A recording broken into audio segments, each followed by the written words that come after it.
Welcome to Rock Solid Radio. I'm Linda Hutchinson, the Executive Director of Rock Solid Families. And I'm Merrill Hutchinson, President of Rock Solid Families. And we are excited to have you join us as we talk all things faith, family, and fitness. A special thanks to Maxwell Construction and Mansfield Insurance Agency for their support of Rock Solid Radio, building a stronger community one family at a time.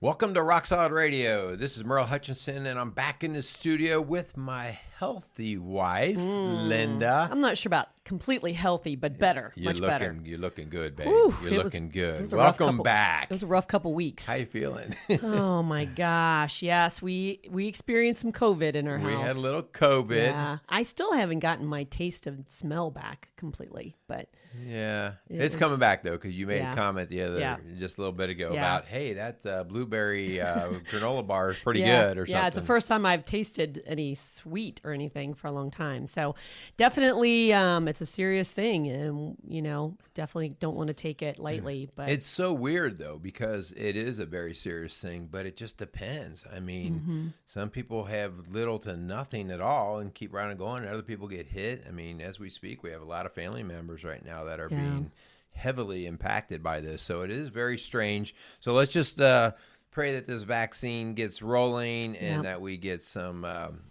we get ahead in the battle. So if you're listening out there, just know we are praying for you. We're praying for health. We're praying for peace. I know there's a lot of anxiety. I was talking to a client today, and she has not gotten it, and so she's still walking around with great fear. And that's a lot of what people are experiencing, that heightened anxiety of, am I getting it from someone? Am I giving it to someone? Do I want to be out? Especially in the holidays, it's tough to navigate. Yeah, that is a difficult thing. Okay, so let's talk questions. So we have done, when I had to fly solo, I did some questions. You did a great job, by the way. If you didn't have a chance to go back and listen to that, I encourage you to do it, because tough topic. We talked about sadness and grief there. And so hopefully some of that was helpful. Hope we'll be a little lighter today. I don't know. Wait till you hear these questions. But we'll go through some of the questions today. Today, our questions are going to be more marriage-centered. And so talking about various questions that people have presented to us, or that they've come into our office. And we're trying to generalize a lot of these questions. One, just to protect the identity of whoever gave them. And also just because a lot of these questions, when you read them, they're not one person's only problem. They're everywhere type thing. Fill in the blank. It could be you. Yeah. So we're going to hopefully have a little fun. We'll be able to banter back and forth. You missed me, didn't you? Well, I did, man. When you got to carry all that, and silence or dead time makes you go, oh, crud, I got to talk.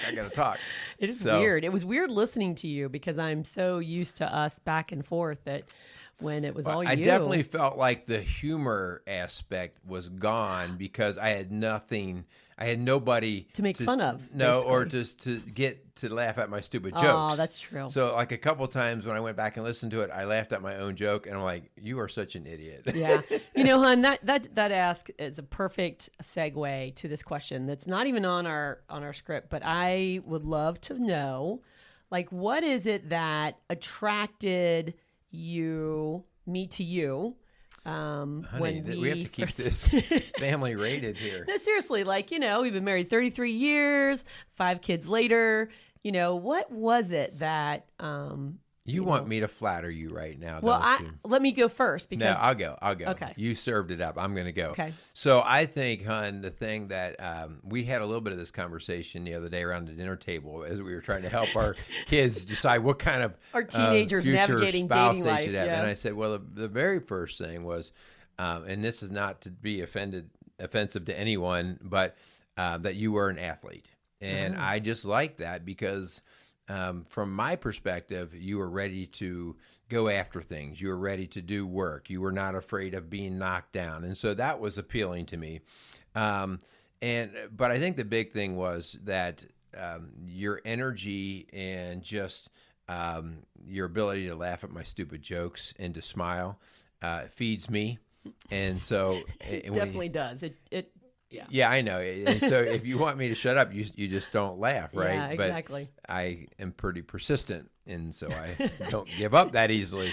Yes. But anyway, I mean, that's just a big thing. And I think, that's not one of those things that it's not about like a physical attraction kind of thing as much as it's just when we do life together that we're kind of always making something more positive rather than negative. And like when you were sick, when you had COVID, and that's just not a fun time because I wasn't a very good. Well, my jokes were falling flat, but I wasn't I was either about ready to, there was one day, which actually was going to be the day we were going to record. If you looked at me wrong, I either cried or bit your head off. It was like, this was not a good day. One time you were crying while you were biting my head off. Oh my gosh. It was awful. It was awful. But I appreciate you, hon. And it was fun sitting around the dinner table the other night talking about our three teenagers what and they their should love look life for and in their partner. date, and they were just turning 10 sheets of red. No, why is it? It and doesn't embarrass us. Face. It embarrasses them. Like this is that fun time when they're at that age where they're like, I can't believe you're talking to us about this. Yeah.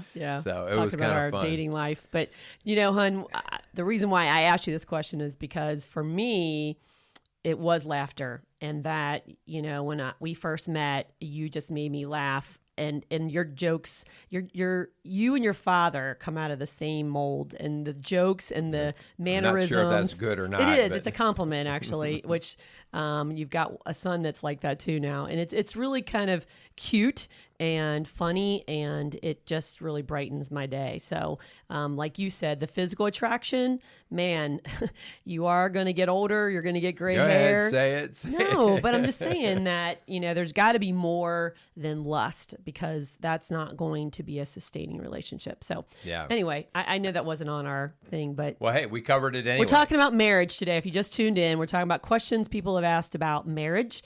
And struggling marriages sometimes. So I just wanted to start off on a positive note. That means it's going to go downhill from well, here. It's a struggle for some. So let's pay a few bills here, and then we'll get into these questions. Yeah. We would like to thank Mansfield Insurance Agency. They have built a reputation in business built on caring, listening, and protecting their customers. Mansfield Insurance Agency began in 1981 by Jim Mansfield and is dedicated to serving individuals and businesses in Indiana, Ohio, and Kentucky. So if you have an insurance need, call Mansfield Insurance Agency today at 800-230-3927. We also want to thank Maxwell Construction, which was founded in 1988 by John Maxwell. And since that time, it's grown and expanded to become one of the most recognized commercial construction companies in the tri-state area. And so if you have any kind of commercial construction need, call Maxwell Construction today at 812-537-2200. And while we're talking, if you're listening to this the week it airs, this is Christmas week. And so our office is closed, and we're going to resume in-person coaching on December 28th. And our fitness classes are going to resume on January 4th. So we're out of quarantine. We're busting loose. Which, man, I tell you what. Trying to get some Christmas stuff done when you've been quarantined for 2 weeks is like, holy cow, a lot of work to do. So. Yeah. So anyway. Some good things coming up. Also, I mentioned, like in the last show, starting in January, we're going to doing a video portion of our podcast. Oh, my goodness. Looking forward to see how that rolls. That's good. I do all of our editing, and I think that's going to quadruple my load. Yeah, I was going to say. My learning curve is going to be steep. Yeah, I am so thankful for you, hon, because technology is both of our challenges, but you've tackled this, and I'm so thankful for it. Well, now I've got it down to a pretty fine science, so I can knock it out pretty quickly, but I think that's going to change. Yeah, that's going to change with video. And I might have to take a shower and stuff now. So yeah, January's going to be different. Come on, let's get to a question. How about this? Yeah. This is a question. This is a phrase that I think I started to hear maybe, 15 or 20 years ago. You start to hear it a little bit. And then, the last 10 years, you hear this. Do I really have a soulmate? Do I have a soulmate? Like that almost sounds like there's only one soul meant for me. Yeah. A soulmate. You're kind of looking at me and well, because in I'm wondering, my eyes. are you my soulmate, or is there somebody else out there waiting for me? I do get this question, especially from young adult women who are feeling they're struggling, like, where's my man, and where do I have to go to find him? Am I missing the mark? And I just believe, I don't believe there's one soulmate. As a matter of fact, God's word tells us that a woman is bound to her husband as long as he lives. But if her husband dies, if you pass away, I feel like I'm prepping. I'm just reading here. She's free to marry anyone she wishes, but he must belong to the Lord. So that's 1 Corinthians 7:39. Yeah. So that tells me that I don't have to think that life is over and I can't have another relationship. But if I feel like there's only one soulmate, then when you're gone, not saying I would want to remarry, but I think that we've had people come in here before who have widowed, and that, God still wants relationships for them. Yeah, I think when I hear the term soulmate, and I want you to think about this for a second, use out all you folks out there listening. I said use. That is that's a West Cincinnati thing. If you're from the west side of Cincinnati, you say use. Oh. And so if used guys are out there listening to this, when you hear somebody say the term soulmate, they always say it kind of in an emotional way, like they're my soulmate. Right. And I think because of that, you have to understand that it is a feeling. I'm not convinced that there is this one given person, hun, just like you said, that this is the only person on earth. That's just not how we actually see life roll. And in Scripture, like you said, points it out that there may very well be another person that comes into your life and grabs your soul. And somebody who grabs your soul, and they grab your soul by who they are and how they interact with you. And that can create a very nice emotional feeling. But to say that there's only one really limits what God's doing. Yeah. Well, so I would be very careful to use the term that there's only one soulmate. Yeah, and I would be very, very careful if you're emotionally being drawn to this person, but they don't align with God and His Word. Like, I believe that's the more important thing. Yeah. So if you invite God into the equation, I think He prepares your soul, your heart, to be that person for someone else. So if God brings that person in your life, you're ready, right? Like I tell young women all the time, teenage girls too, you want a guy who's going to go through God to get to you. They're going to do it His way. So, and if that person leaves you or passes away, I believe the Lord can do it again. So no, I don't believe there's one soulmate. Yeah. I think you want to be the person you're looking. This is an Andy Stanley quote. You want to be the person you're looking for is looking for. Does that make sense? Prepare, if you want someone who's kind and honest, then be kind and honest. Yeah. If you want a friend, be a friend. Yeah. That sort of thinking. Yeah, so again, I think this is just something to not get yourself trapped in. I think the term soulmate often is associated with a lot of New Age thinking, like this is just something mystical or special. And I think we get down to this all the time. At the end of the day, love is a choice. Yep. And it means it takes work. That the emotional feeling will sometimes not be as emotionally charming and nice because it takes work. And so all of a sudden, this person that you called your emotional soulmate, you're not feeling the same way. And why not? What's going on? Did God screw up? And no, God didn't screw up, but we do screw up. Yeah. And so we have to put the work in. And I just think it's really important that we not get bogged down in the idea that I'm searching for this one soulmate that's going to come out of the blue. Yeah. We have to do the work. We have to put in, and we, like you said, we have to be that person. Right. Well, and this does make me think of, I've been asked this question several times by women who feel like they married too early and then all of a sudden finds a guy later that they think is their soulmate, right? So their marriage was a mistake in their mind. And like you said, love and joy are decisions. You mentioned that last week in the show about grief and sadness, and that is a decision. And so you're deciding that you're giving up on this relationship and finding that, perfect fit for you. God's not going to bless that. Right. So and let's back up just a little bit because we do talk about God blessing things. a good portion of people that we work with, including you and I, did not have our relationship initially in front of God. In terms of us actively seeking God and putting God. Well, what I mean by that is we did things more traditionally, but you did not go through God to get to me. I did not go through God to get to you, because that's not how we were even thinking. Right. We had a common faith background. Right. We were married in a church. Common faith background, but it was more the tradition of it. Right. And so we didn't actually take a lot of time. And so my point being in this is, if you did come into relationship and even marriage with somebody who you were not aligned with originally, that doesn't mean you can't be. Right. It's a process. Right. It's a growth. And so I would never want to look at somebody and say, well, you two weren't equally yoked when you got married. That's why it can never work. No, people can become equally yoked. And you and I have seen that with our own relationship. We walk more and more and become, we see the need for this now. Right. So please don't be discouraged in that. Maybe you are at a place where you're coming into your faith and your spouse is not. Yeah.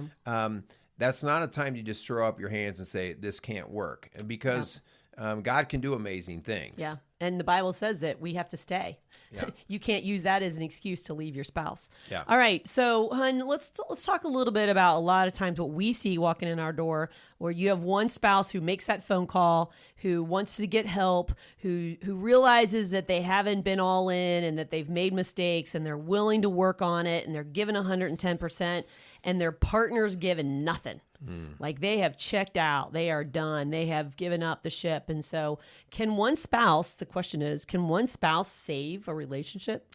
So, and this goes off to the tail end of what I just had brought up, the idea of when you're not equally yoked, right? Yeah. And so we do see that come in where finally somebody is just like broken. They want this marriage to work. They want to come in, do the work, whatever it takes. And the other person, for whatever reason, either they've been broken, they're hurt, they've gone cold, their heart has been hardened, and they're not ready or willing to do the work anymore. And so the question, can one spouse save a relationship?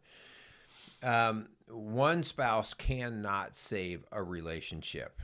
Okay, like by themselves. If the other person's not going to do anything, a marriage is of two. Okay, it is of two. With that being said, I would never look at that person and say, give up. Yeah. Because there may be a time to give up. There may be. You and I have seen that. But at that point, you have to say, okay, where is the partnerness? Are they just shut down for now?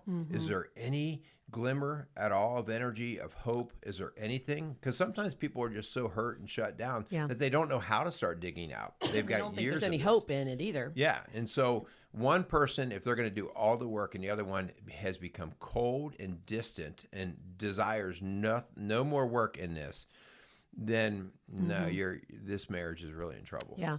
And hun, I have sat across from many couples. I have got many in my head right now that I felt like one was giving me nothing.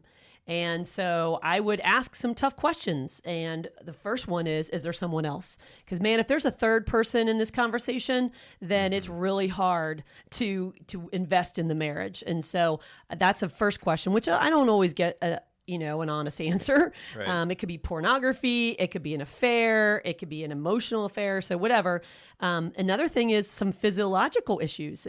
We have some depression and anxiety. We have low testosterone that we've seen with many guys that have walked in. There's change of life that really just takes them down a really ugly path. Those are two things. It may not be your spouse that's causing the problem. It may be something else that, it's hard when that's into play. Yeah. And so I would say that when we have somebody coming in, well, that's one of the things that we say, fairly quickly in our work when we see different levels of effort in the work for coaching. We call it out. We call it out because that's part of coaching. You have to call it out, and you have to say, okay, listen, and that's why we always give some level of homework. in what we do, because the homework really is not meant to be difficult. The homework is meant to see if whether they, sometimes people leave our office and the next time they think about it is when they're pulling in our parking lot for the next session. Done nothing, And if that is the case, which, again, I mean, I'm not offended. That just tells me where you are. And so if we get to that point, we have to call it out. If calling you out and say, hey, you need to pick it up if you're really going to say this is important, and they start to turn around and put some energy into it, then we're not going to give up on that. Right. So anyway, that is such a hard situation for the person who wants to invest again, wants to do the work, because you see they're not just working normal. They're working overtime on this because they're seeing the desperation of it. So that's always a tough thing for us to see. So to finish that question, I would say you can't save a marriage and do it all on your own, but God can save your marriage. So I would say tap into his divine power and wisdom. I have prayed, I will admit, I'd prayed for some conviction, the Holy Spirit to fall over some of these spouses that have just shut down and stonewalled in the relationship. Like, Lord, you're going to have to intervene here. And he has. So it's been really cool. So God's going to bless your faithfulness. So if you're the spouse that feels like they're trying, keep living your life in a way that's going to please the Lord, even if you're getting nothing in return. And I would say, hon, let's seek some professional help if you feel like you're hitting against a wall. Yeah. At some point, you may give up on your spouse, but don't ever give up on God. Yeah. Because like you said, he will always bless your faithfulness. Yeah. So anyway, that's a great thing to leave on that. So you talk about so this is kind of our next question too. Where should I go if I believe that my marriage is hurting or in trouble? How do I proceed? It normally doesn't just you wake up one day and go, my marriage is in trouble. Okay, it usually is an erosive sort of process, and that slow erosion takes place, and you finally get to a point where you don't have the right heart anymore. And so I think it's important first to have people in your life that you can bounce ideas off of. So before you go to a counselor or anything, okay, I'm talking early in this phase, whether it's a girlfriend or a guy friend or something that you can go, we're just kind of struggling in our home about this. And I do think it's important, hon, we've seen this before, you really have to pick the right person. Oh, yeah. Because we've mentioned this so many times in our shows, if you pick the person that is going to tell you what your itching ears want to hear, or basically just add to your own you need misery. to ditch that guy. He's been, So you want to pick someone who you think is valued in their thoughtfulness and their background themselves. Like maybe they've had some history, maybe they are faith-based, and again, that's what we would always encourage, but early on in the game here, we may not know. So you start to bounce off ideas like, I'm struggling with this, and ask them to speak truthfully. I think we forget to do this. We always have to remember that we have to give people permission to speak truth. And I say that all the time, whether you're a parent talking to a teacher about your kid, whether, whatever, you have to say, I'm giving you permission to say what you really think. What do you think? Because if you don't get permission, a lot of people will just beat around the bush. Yeah. And I have had people who've come in who've been blindsided that were totally shocked and caught off guard when their spouse says, I'm done, or I'm not in love anymore. I haven't loved you for years. I mean, like, we hear that, and I'm thinking, they were kind of blinded. And so if we have not allowed people to speak into our lives, and if you're listening and you have a family member or friend where you're kind of seeing some red flags, maybe the way you talk to each other, maybe their actions or their attitude, maybe be that trusted friend that speaks into that. But please don't take any advice or make any rash decisions quickly, especially when it's charged with emotion, right, hon? That's a really dangerous time to make some tough decisions like that. Yeah, for sure it is. And so at some point when you're having these thoughts and these feelings, we definitely, before you proceed to other friends and other people, you have got to find the means to communicate this at some level with your spouse. That's the person who you need to hear from. Yeah. And so I heard something the other day. that a lot of times couples just, when they're upset with each other, they right there in the moment try to hash it out, like, and we call that an argument, right? And so we've never had any. They right there, they go after it, and they end up walking away from that with going, well, you never really listened to me, and so part of how we bring this to the table with our spouse when we're having these concerns is we actually we kind of formalize it and say, hey, can we just set up a time and have some honest talk? Mm-hmm. And that way we're not in an argument phase. We're not emotionally charged. We just have to sit down and say, hey, can we just talk? Because maybe I'm feeling wrong or thinking wrong. Yeah. So can we just talk? Yeah. And sometimes, it's, are we okay? And if the spouse goes, well, yeah, why, then I need you to be honest about how you're feeling. Like, well, we haven't had sex in a month, or we haven't talked, more than 10 minutes all week, or, you haven't hugged me all month, whatever you're feeling and sensing, it's important. I have way too many couples that come in and they have just let something fester and fester and fester. And then I'll have people say, we haven't had sex in years. I'm like, whoa, okay, that's a red flag, or we haven't had any kind of conversation in a month. That's a red flag. Mm-hmm. So it needs to be addressed with your partner. Yeah, the sexual intimacy, which we're going to do a whole series of questions. I can't wait. Sex questions. 2021. we might get kicked off of Twitter or something with that, but we are going to have some questions to have some just about names or something. about the sexual intimacy part. But I think, Hun, the longer you and I do this, sometime we will get a measurement on the level of sexual intimacy, and that is always, kind of a weird question to ask, and not anymore for me. I don't really care, but it's weird to answer, but it is an incredible barometer. We've mentioned this before, because in order to be sexually intimate, a lot of things have to be right.